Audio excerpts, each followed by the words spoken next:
No man can serve two masters, for either he will hate the one and love the other, or else he will hold to the one and despise the other.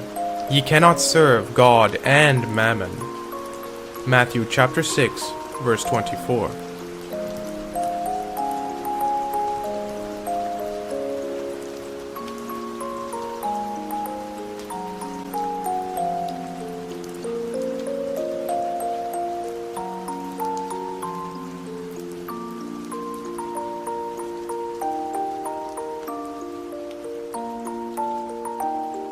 The State Reborn, Abandoning a Liberal Mythology. Taken from 3 separate quotes in the Doctrine of Fascism. Beginning quote. The state's functions, therefore, cannot be limited to those of enforcing order and keeping the peace, as the liberal doctrine had it. It is no mere mechanical device for defining the sphere within which the individual may duly exercise his supposed rights. Fascism, in short, is not only a lawgiver and a founder of institutions, but an educator and a promoter of a spiritual life. It aims at refashioning not only the forms of their life, but their content, man, his character, and his faith.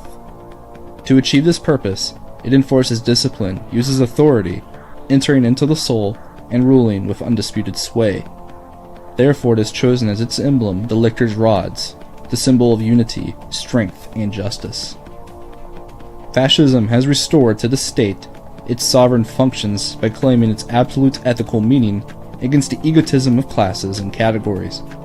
To the government of the state, which was reduced to a mere instrument of electoral assemblies, it has restored dignity as representing the personality of the state and its power of empire. This conception of the state rejects the fundamental idea of political liberalism, which is that the state exists in order to protect the rights of each citizen from each other and otherwise act as a neutral force in disputes. It does not exist to promote or suppress values of a particular vision of the common good. Each citizen has an equal right to advocate their own vision of what is good, provided they do not violate any other citizen's right to do the same. However, the liberal state's rejection of a common good has resulted in the eradication of a common good from society as a whole.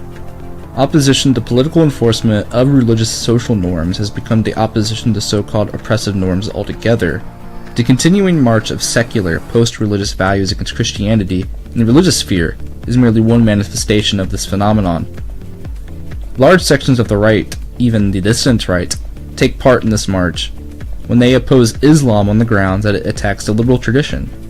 They portray its tradition as the fundamental basis to Western civilization when that is obviously not the case. In Gentile's words, quote, "Liberalism denied the state in the name of the individual." Ending quote. In reacting against liberalism, Marxism restored the individual to a historic social economic class. Gentile sees this criticism as valid in his eyes. Fascism in turn bested Marxism by restoring the values of the various classes to a cohesive social and national entity with its sovereign political center in the state. Had Gentile lived in our day, he might have realized that it is possible to take his criticism of liberalism much further. Gentile was writing at a time when the various abolitionist and moral crusading factions of the 19th century had only recently coalesced into the progressive movement. In fact, his day saw crossover with mutual admiration between progressivism and, broadly, the third position. In our time, progressivism has turned into a force for the absolute emancipation of the individual from social roles, duties, hierarchy, judgment, and differentiation. This is the case because all political currents within the modern liberal state take part in this project. One faction champions muscular liberalism. Another demands that the educational institutions must firmly adhere to a progressive social doctrine.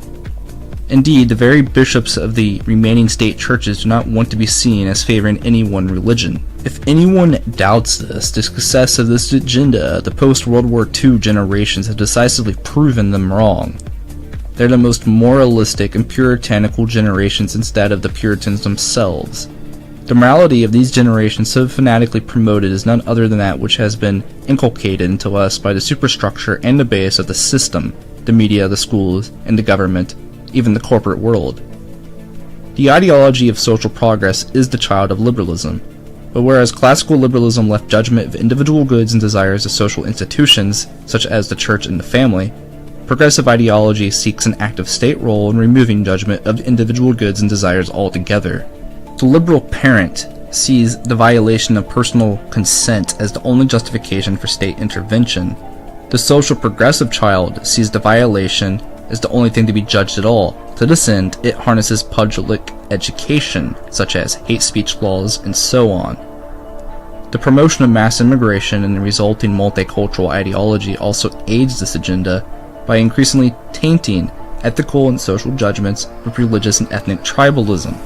So, how did liberal neutrality become a normative, state-enforced political agenda? Gentile may provide us with an answer, starting quote, "The authority of the state is absolute. It does not compromise, it does not bargain, it does not surrender any portion of its field to any other moral or religious principles which may interfere with the individual conscience. But on the other hand, the state becomes a reality only in the conscience of its individuals."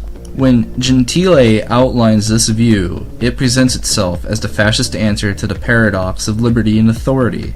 But this is why Gentile's analysis does not go far enough. The evolution of liberalism into the ideology of social progressivism proves that this lack of compromises, this refusal to surrender any portion of its field, is in fact a characteristic of the state. The statement which Gentile presents is in fact normative. It is a fact. Moreover, all schools of liberalism, whether Rothbardian or Randian, rest on the idea of limited government. But note the intrinsic absurdity of its own volation.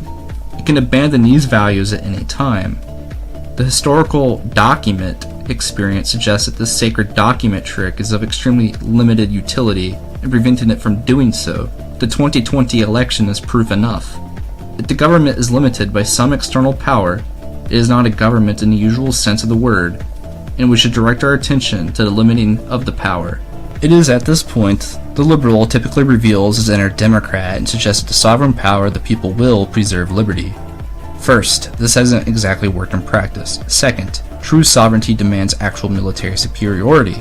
If any military of the modern countries faced off against the rest of its population, the former would win every time. And thirdly, the state can escape this check quite easily, because it can indoctrinate and use state draconian authority.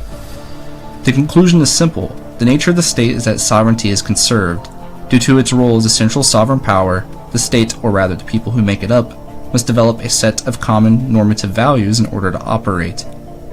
Because the state cannot brook opposition to its legitimacy to rule, it must therefore promote and inculcate these values in the population for stability. Liberalism's distinguishing feature is that it imposes no common set on its citizens of a normative value. This is revealed as a sham. Intersectionality, or better yet, secularism, is not neutrality. It is how the state defends the faith of social progress against its more mystical competitors. Note here that social progress cannot be measured, weighed, or mathematically described. It is a phenomenon unfolding theologically through human history. It is no less mystical and unempirical than the Hindu yogas. The liberal would reply this is proof of the fundamental oppressive nature of the state, and that it should therefore be done away with. This response is based upon another sham. The idea that the state arises due to a social contract and conscious decision-making and can therefore simply be abolished. The topic has been addressed elsewhere, so I will not address it any further. However, it should be stressed that the mere rejection of the fiction of a limited government simply doesn't imply a totalitarian state. It is not only possible but prudent and necessary for rulers to exercise restraint. Singapore is another excellent example of a state which is often called authoritarian, but in practice allows a large sum of personal liberty. What it does not allow is the liberty to subvert the state's legitimacy and the social order in this spirit. It differs not a whit from our own democratic politics, where any serious criticism of progressive orthodoxy more or less falls in a spectrum from fired from your job to jailed for hate speech. For us, who accept the state as a social and historical necessity, an emergent phenomenon in all large human societies, we also must come to terms with the power of the state to shape public and morals and worldviews in general. Regardless of how liberal and above the fray its rulers would like to be, the state must be and will promote some vision of a common good by logical necessity of stability. The question is not whether a state should actively promote a conception of the good, but rather what conception of the common good that the state will promote. In order to overcome the political schizophrenia which birthed the ideology of social progress, a different and greater vision of a common good must be advanced. The competition to establish such a view is what divides and unites all critics of liberalism, both from the right and the left. One of the fundamental criticisms of fascism from the right by Julius Evola was that fascism did not go beyond the state and the nation.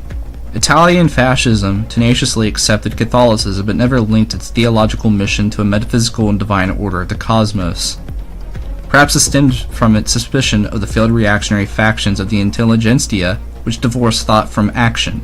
However, this was corrected with organizations like the Iron Guard or Fatherland Front.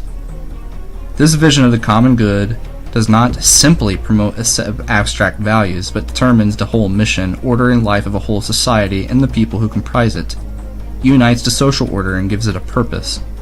A worldview which recognizes this rejects the fiction of a neutral liberal state and embraces the active, informative, ethical state. It may be made eloquent in writing and thought, but it is made real and manifest through action and daily life. The Fascist Creed, national action and rejuvenation.